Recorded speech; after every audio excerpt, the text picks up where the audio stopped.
At syempre magandang umaga ulit sa Welcome. inyo mga kasangbahay. At ito, lagi nating nakakasamang veteran chef natin na walang iba, kundi si Chef Marcos Patimo. Nakakilala na natin siya kanina, kaya welcome po, Chef! Morning, Ira.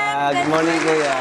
Good morning po! Happy Monday, Chef! Yes, happy Monday. Dahil ng mga nakaraan ay Thursday ka namin nakakasama. Pero So, ngayon po, napaunlakan nyo kami agad sa pagsalubong natin sa buong linggo. Chef, ano po bang gagawin natin for today? Yun, for today, gagawa tayo ng fishball. Pero ito, healthy naman siya. More Okay on protein po. yung gagawin ng fishball. Kasi yung mga ingredients natin sa fishball, Okay po. meron tayong dory, meron tayong shrimp, tapos garlic powder, powder onion, cornstarch, salt, pepper, and soy sauce. Konti lang naman Okay. ilalagay natin. So, Chef, ito, sa madaling sabi, homemade po na fishball. Yes, homemade na ang fishball gagawin. talaga. Alright. So, madali lang pala. Chef, ito po, nabibili ba ito ng ganito na po? Ay, hindi. Bale, ginawa ko na siya kanina. Binilend ko na siya kanina. Ah, Blender. okay. So, kailangan Process i-blend. Paano siya pag walang blender? Pwede ba yan na Chop na lang chop natin. lang po? May ano siya, finely chop lang mga kasama. Yes. Alright. So, ito na yung ating ingredients. Screenshot na lang mga kasangbahay. Sige po, Chef. So, start na Let's natin. start po. So, gagawin natin, mix lang natin yung mga ingredients natin. Okay po. Yung dory. Pero pwede rin tayo gumamit ng ibang isda kung gusto nila. Ano po Pwede. bang advisable, Chef, na isda? Mas okay bangus para mas mataas yung protein niya. So, yung shrimp, Pwede rin ba yung lapu-lapu, Chef? pwede din. Mga white fish po natin. Yes. Then add tayo konting water. Konti lang. Bali yung egg kanina, nilagay ko na rin yung egg. So, hindi lang nila Okay, nakita. Chef. May halo. Cornstarch. Para mag ano lang sa Binder ko, texture. no? Yes. Flour. Salt, pepper. Adjust lang salt, pepper. So, Oo taste nga, lang kasi naman tayo. kapag kayo naman, gumagawa kayo ng meatballs, ganun din naman yung proseso. Mhm. Finely chop lang din talaga yung mismong protein mo. And soy sauce, konti lang din. Depende sa inyo. Kung gusto nyo marami. And yung garlic powder. Ang add ng flavor. Spatula mo. Then, mix na natin. Ay, thank you.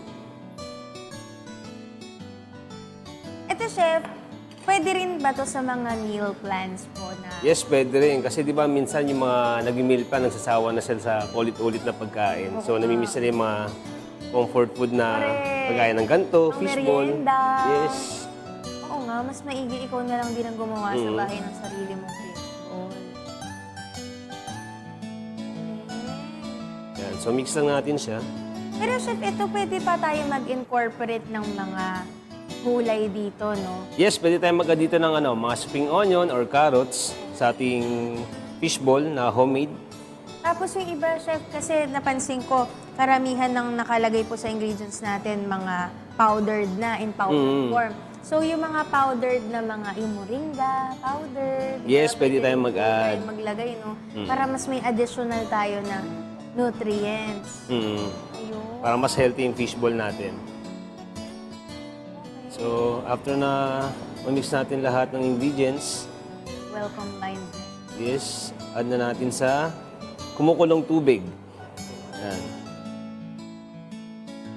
Siguro, kuha lang tayo konti.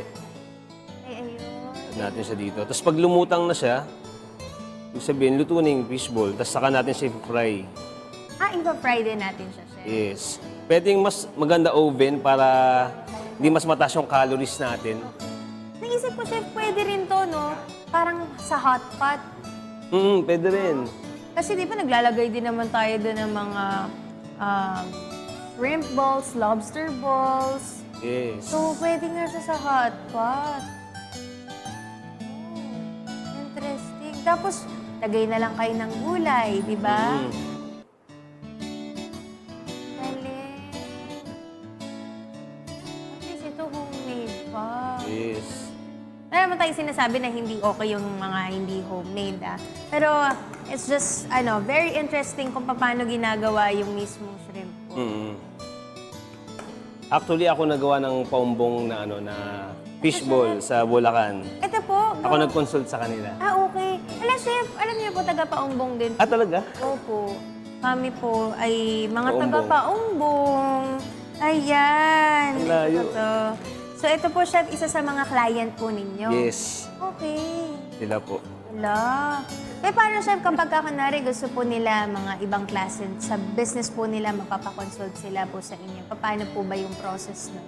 Bale, magbibigay muna kami ng proposal sa kanila, tapos quotation. Kung magustuhan nila yung proposal namin, yun na. Tapos, To the start. pwedeng magbigay sila sa amin ng gusto nilang mga request sa pagkain or kami magbigay. So, idea muna from the business owner, Yes. anong klase yung nila, yung cuisine nila, ganun. Tapos hingi sila ng, consult sila sa inyo ng mga menu po, Yes. ganun. Ayun. So yun, Ira, lumutang na yung isda. Okay, yung, lumutang na. fishball. So, Hindi lumutang dahil buhay pa, mga kasangbahaya. Lumutang na dahil luto. Luto na siya. after nyan, initin naman natin yung oil. Okay. Chef, kailangan ba natin i-drain yung water na nandito? Gusto ko tumalsik Kahit po, no? hindi naman, Kahit hindi na strain po. ko na lang siya. Wait lang Galing, oh. Tapos marami pang natira, mga kasangbahay. So hindi lang masyadong perfect. So mas maganda siguro naka shit. piping bag para dire-diretso yung natin. O kasi mabilis nga lang maluto yung Mm. isda, di ba, mga kasangbahay? Ayun, ang dami na kaagad nito, oh. Tsaka, iba yung shape niya. Mas malaki din, pati yung size. Ito lang. Sarap, parang pwede na nga itong ulamin. Pero chef, ito luto na yan, di ba? Yes, luto naman na Pwede siya. na siyang kainin kaagad. Siguro Okay na naman na siya. yung mga bagets nyo, kung ayaw nyo pakainin ng mga medyo mamantika, Kasi pwede pag na. prito pa tayo dito, mas tataas yung calories natin. Okay po. May intake. So yun. So medyo mainit na yung mantika natin siguro. Eto chef, ano yung mga pwedeng kapartner po ng dory and shrimp fish ball po natin? Pagka kunwari sa hinahain nyo po ng mga meal plans. Pwede magandang din, mga fresh fruits, the salads din kung gusto nila. For example, mga apple, lalo na pag morning, di ba? So kailangan natin ng apple. Everyday din. Then okay na, lagyan na natin. Lalayo muna tayo ng konti. So ito okay din to Ayun. kahit oven na natin yung fish ball para walang oil. Yan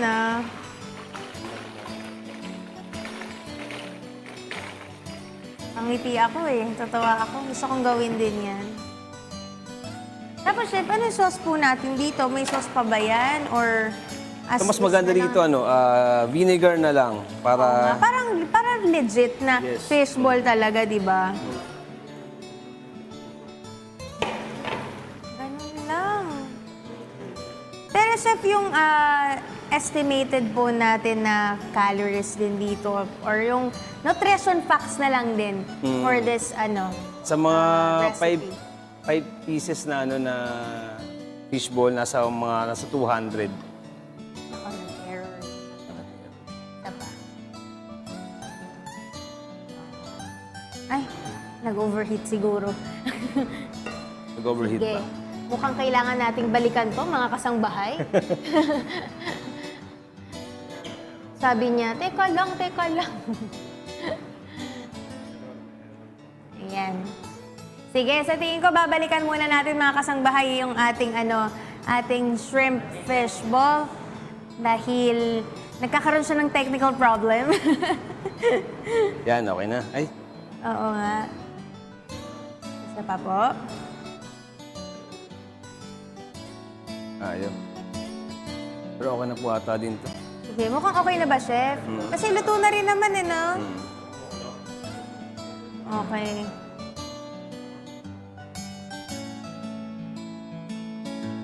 Nag-error. Puntahan muna natin ang iba pa nating mga kasama.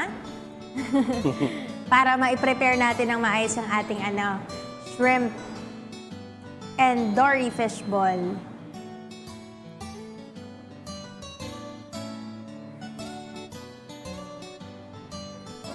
Bata. Na-over.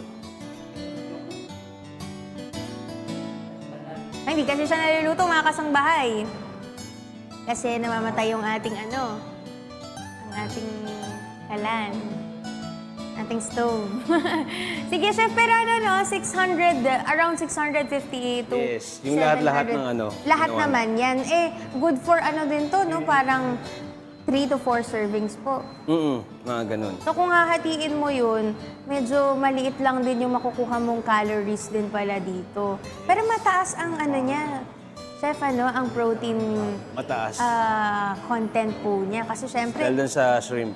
okay, yung shrimp tsaka yung isda din. At meron din tayong carbs dyan, chef, na incorporate kasi meron tayong nilagay na starch po, di ba? Around 20 to 25 grams.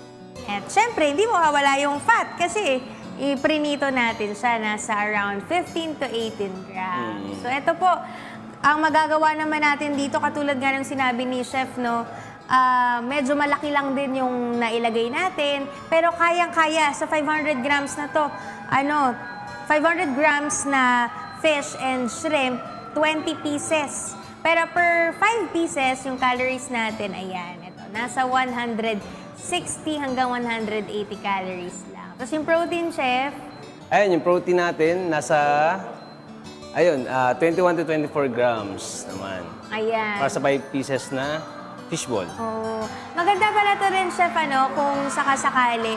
Doon sa mga very talaga sila, aware sila, mindful talaga sila sa kung ilang milligrams yung ganitong mga ingredient, gaano ka nutritious ba to, ano yung carbs content, yung protein content. Kasi may mga ganong mga ganong mga kumakain din talaga at sa mga nagda-diet, Yes. very mindful sila. Kaya very nice talaga na nakita natin yung information about our fish and shrimp balls. I-continue na natin yung pagluluto natin ng ating dory and Yes. fish ball. Ang luto na yung ating fishball. Alright, naglipat lang tayo dito sa ating sa ating butane. Ito lang sa dito, sa ating Yan. Plate.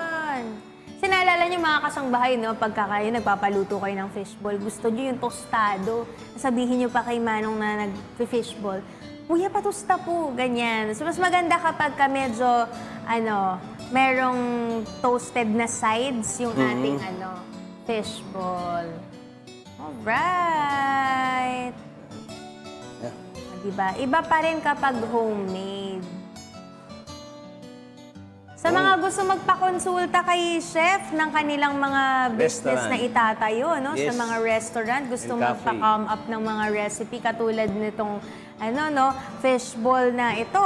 Chef, saan ba nila kayo pwedeng makontak? Ayan, sa aking Facebook na lang, Marcos Patimo. Kaya sa aking number, 0956-321-2150. Ayun. Pero ito na nga, bago pa nating makakalimutan, pakita na natin, hawakan natin, chef. Ayun. Ang dory Yung and homemade fishball natin. Masarap isaw-saw sa suka.